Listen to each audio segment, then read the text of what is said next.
Today we're going to have a look at the ATK Ghost. This is yet another Viper Mini clone, but this time it's highly inspired by the Viper V3 Pro. And if you want to know if it's actually worth your hard-earned money, definitely stick around and watch the entire video because I have a lot to say about this thing. But before we get into any of that, yes, the mouse was sent out to me by ATK. However, rest assured that my opinions are as honest as they could possibly be, and I treat any of my reviews as if I purchased the product myself. I also do want to mention that you should absolutely subscribe and hit the notification bell right next to it if you're at all interested in mouse reviews, because I've definitely got a lot more coming your way. Getting to the unboxing experience, you get a cardboard box, and inside of that you will find this pretty luxurious case where you find your mouse, your receiver, and inside of that there's another box where you will then find your very stiff USB-A to USB-C cable. You also get some grips that are on the thicker side. They're also not too grippy, but they might be better for really sweaty hands, but I don't really think so. You do also get some very good looking dot skates that are actually adhesion pad skates and 100% translucent PTFE. As you can see, the rounding is also very mellow and they're not too pointy, and overall they seem to be pretty good, but I personally haven't tried them, I'm sorry. Then you get some more paperwork, and I also wanted to show you what the receiver looks like. It has an LED inside, and you can set it to actually display the status of the battery, and that's pretty much it. Getting into the build quality, this mouse is easily the most rigid mouse that ATK has ever released. You cannot flex it or bend it or creak it or anything. It is absolutely hard as a rock. If you look through the sides, you can also see how incredibly thick the plastic is. I don't have any side-to-side movement on the main buttons. I have no switch grinding. Anything in terms of pre and post travel seems absolutely great, and I'll talk more about that in the button segment. And the only issue I could possibly come up with is that if you press the side of the mouse here right next to the mouse button very hard, you can actually actuate the front mouse button here. However, it is absolutely impossible to do that by accident since it requires a lot of force, so I wouldn't call it an issue. In terms of weight, my unit comes in at exactly 50 grams, and that is also with skates installed. Being advertised at 48 plus minus 3 grams, that aligns perfectly well. And since both the different types of models of the Ghost come with a 300 mAh battery, which sits upright towards the rear, it is actually balanced very well. I've never felt like the mouse was unbalanced, and it feels perfectly fine, which I absolutely could not say about the Ewaden C7. In terms of the shape and size, it is simply a downsized Viper V3 Pro. The design language is absolutely the same. There are virtually no differences that I can possibly feel in my hand. And compared to the original Viper Mini, you can see that it's also just a tad bigger in hand. It is a bit less curvy. It is overall a bit more straight. It also seems to be a bit longer. Here's also a view from the side so that you can compare them side by side. The curvature is rather similar, but please don't expect it to be a one-to-one Viper Mini clone. And whilst the original Viper Mini definitely has some taper towards the sides here, the Ghost is a lot more straight and also flat on its sides. Another mouse that I want to compare it in terms of shape quickly is also the Ewaden C7, which is a lot more like the original Viper Mini, since it shares the same type of curvature but still being overall a tiny bit bigger as well. And since these two mice come out of the same factory, I really do wonder why they made two separate models, since these are so similar,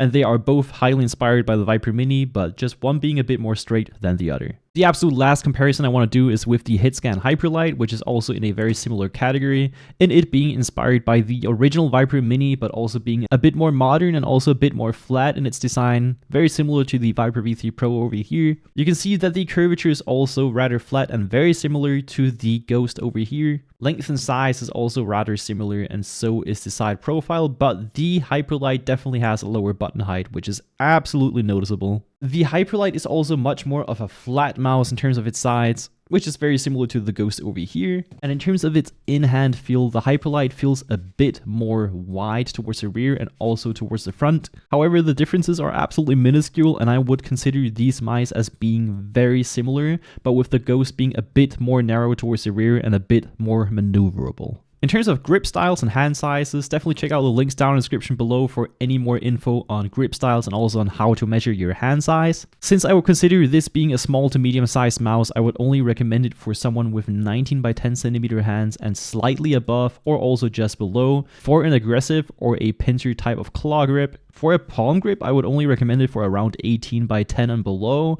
but do remember that this is more of a flat mouse and there's not really a hump that protrudes into your palm. And where this mouse design really shines is for a fingertip grip, since you can place your fingers wherever you want, and if you want a bit of leverage towards the rear here, you absolutely have it here with your pinky. So yeah, you can absolutely use it with any hand size for a fingertip grip, and it is very maneuverable and there is no protrusive hump that gets in your way. If you want to know what my grip style and hand size is, it's all down in the description below, but here's what it looks like when I hold it. I still have enough space here towards the front on the right side, which is very nice to see. I am not towards the end of the buttons here towards the front, and my thumb is placed ever so slightly above the center of the side buttons, but still aligned with the sensor, which we're going to talk about later in the video. Getting into the material of the mouse, since I cannot personally feel any type of coating, I do need to talk about this a bit more in depth. Considering that it's from the same manufacturer as the Awayden C7, you can definitely see the similarity in terms of its texture. If you go up very close to the camera, you can sort of see the micro textured plastic and these tiny ridges that make up the sides of the mouse, or just the texture in general. This is the same over here on the Ghost, and you can definitely feel the micro texturing on your fingertips, but it doesn't really feel textured. It almost feels like a tiny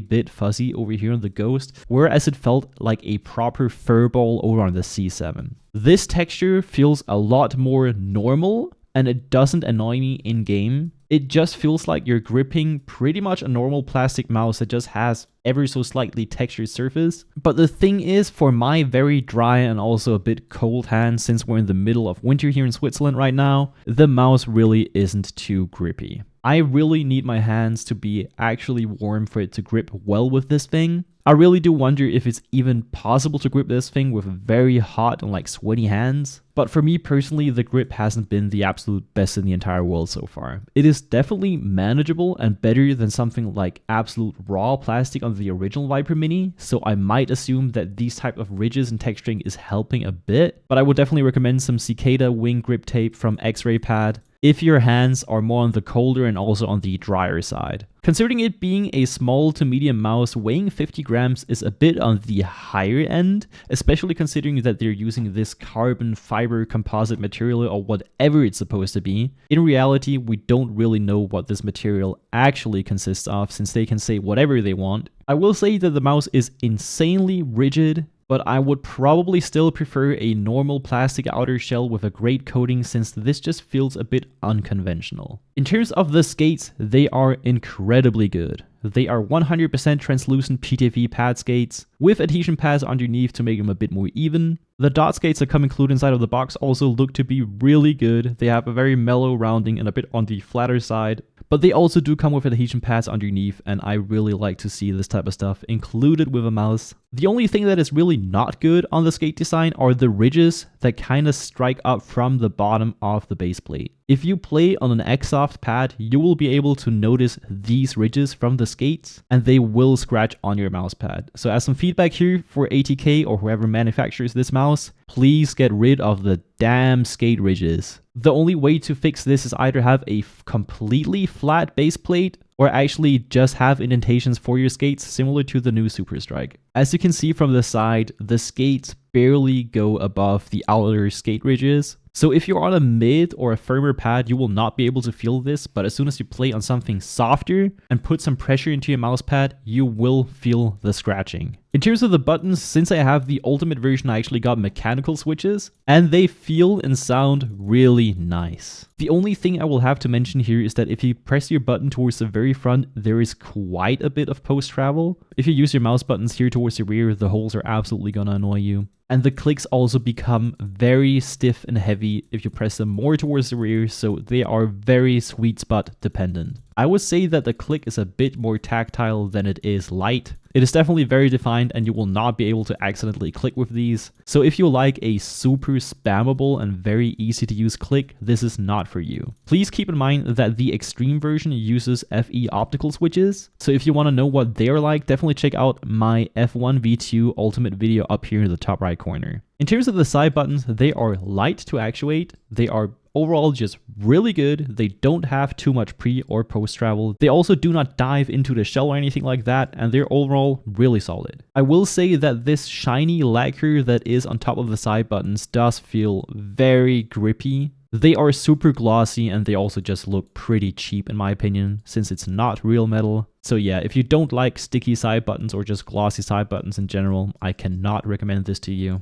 The scroll is actually very smooth, it is super spammable, and if you just scroll slowly, you can still absolutely feel the defined steps and it feels super premium. Overall, a really, really good scroll wheel. It is definitely on the lighter side, and if we head over to the scroll click, it is a bit more on the heavy side. It is not spammable, and you do need to put some force into pressing it. And as always, here's a sound test for you guys.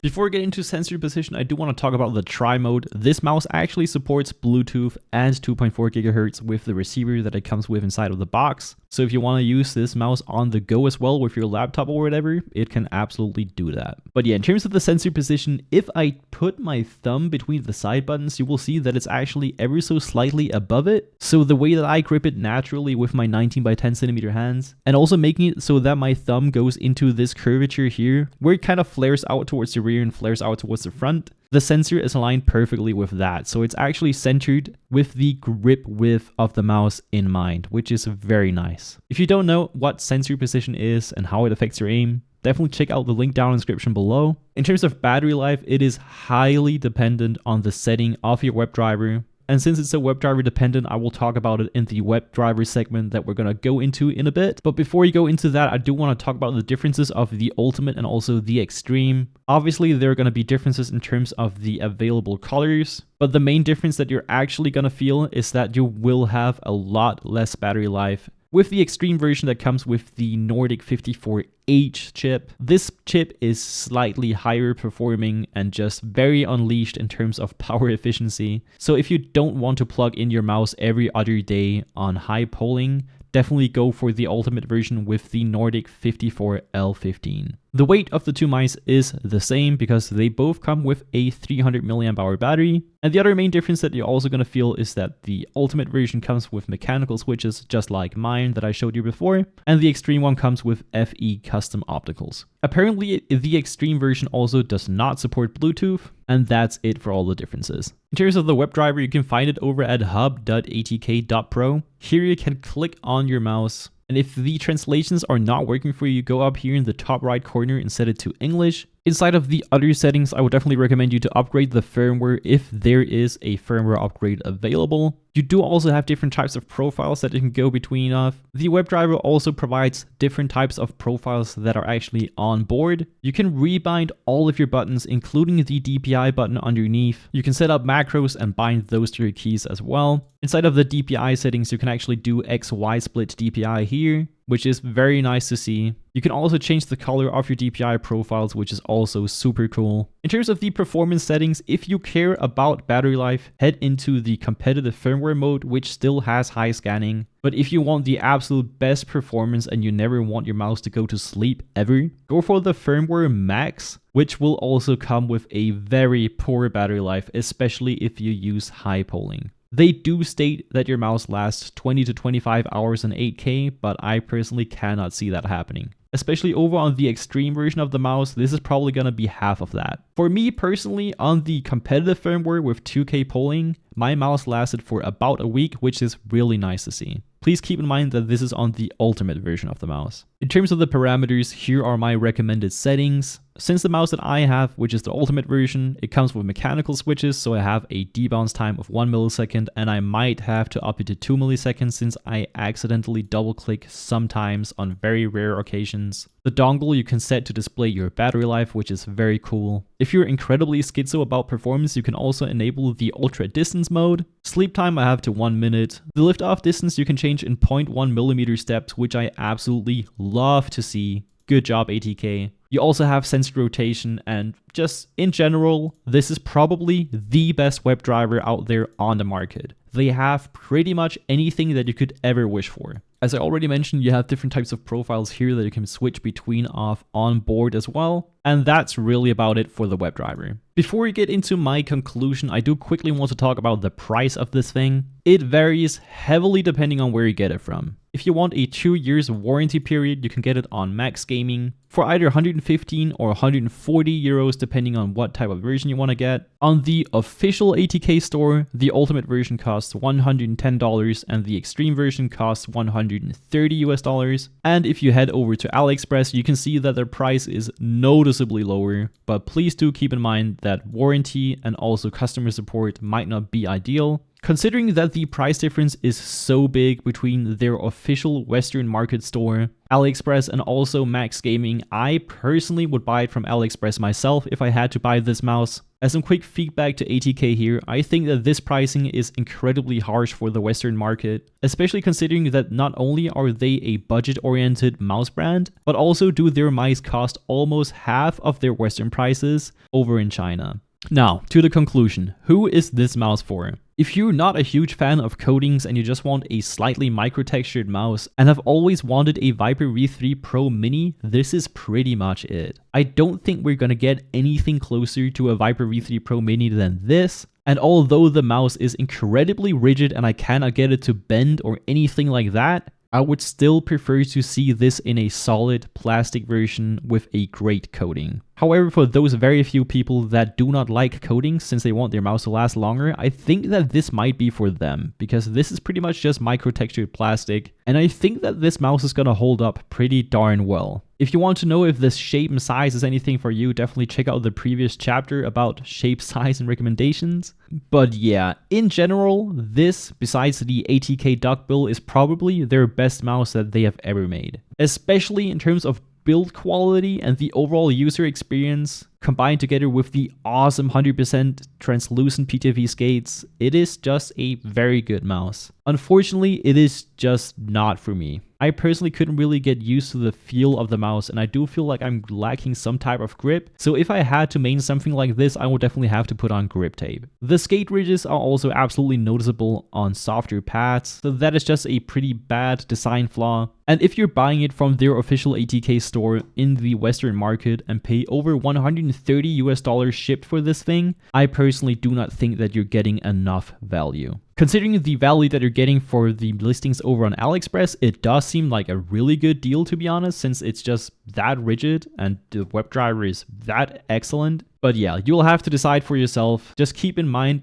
that this mouse is never going to be as grippy as something like a Viper V3 Pro, for example. That's about it for this video though. Definitely make sure to hit the subscribe button and the notification bell right next to it if you're at all interested in these types of videos. And definitely stick around for my full review of the GPX Super Strike, since I got a lot to say about this already. But yeah, I'll see you guys pretty soon, and peace out.